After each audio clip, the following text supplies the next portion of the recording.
Pakita nga natin. Ano bang nangyari kahapon, Jen? Oho. Ayan, saan ba yan? Sa ano ito? Bukidnon. Cebu. Cebu. Cebu. Cebu. Ay, ibig sabihin yung rally ba kahapon, iba't ibang lugar? Meron yan? Iba-ibang lugar. Okay. Akala Cebu ba ko to? liwasan lang yon. Alam ko, Bukidnon to eh. Kasi pinanood ko yan eh. Alam ko yung istura eh, no? Nasa terminal sila ng sasakyan eh. Kasi yung sa Cebu, mas malawak yung ano, yung ground. Okay. Sabi ko, Bukidnon yan eh. Yan, Ayun ba? Bukidnon. Yan, Ito. Yan. So, yan. terminal ito. Ito yung... Saan naman ito? Ito yata yung Cebu yan. Yan, Cebu yan. Cebu. Ang dami din, di ba? Oo nga, no? Ang dami. Oo. Ngayon ko lang nalaman na meron pala iba-ibang lugar. May iba't ibang lugar Kasi yan. akala ko liwasang Bonifacio lang kahapon, Nelson. Hindi, oo. Ayun. At nung gumabi, mas dumami pa yan, ha?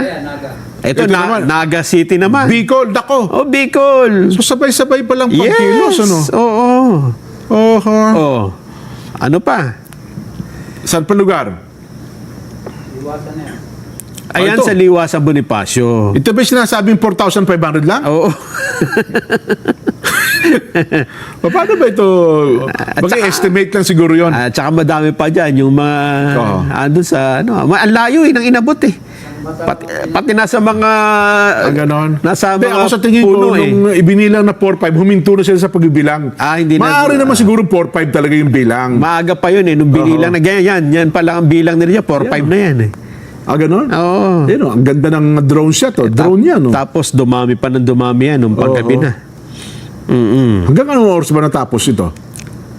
Hanggang, mga alas 10 na eh. Meron pa tao dyan. So ito po yung sinasabi sa report na ating binabalita mula pa kahapon ay one people, one voice, one Philippines. Ito po yung panawagan ng mga nagkaroon ng mapayapang rally. Ayan, Binibigyang din ko po ito mapayapang rally at nagpahayag po ng kanilang mga saloobin.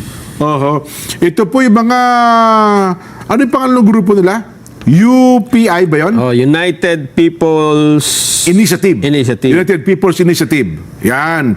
Ang tema nga po, gaya ng binanggit ko yun One People, One Voice, One Philippines.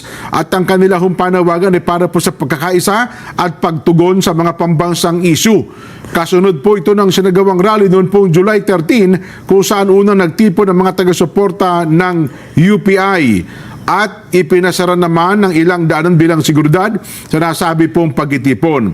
Inilatag din po ng police at security banner sa ilang lugar at naglagay din po ng LED screen sa paligid ng Liwasan Bonifacio para po naman sa mga humahabol po sa naturang pagtitipon. Sabi po ng Manila Police District, umabot lamang daw po ng 4,500 ang tao na nagtipon-tipon po sa Liwasang Bonifacio. Nagsagawa din daw po ng indignation rally ng nabanggit natin kayo ng mga video, Naga City, Bukidnon, Cebu City. Habang naghahanda ang Kongreso para sa pagbubukas ng ikalawang regular na sesyon, hindi, iba yan. Ibang karugtong na pala yan. Ayun. Yun po, mga kababayan. Mukhang, ano ba ito? Every Sunday na ba ito nilang gagawin?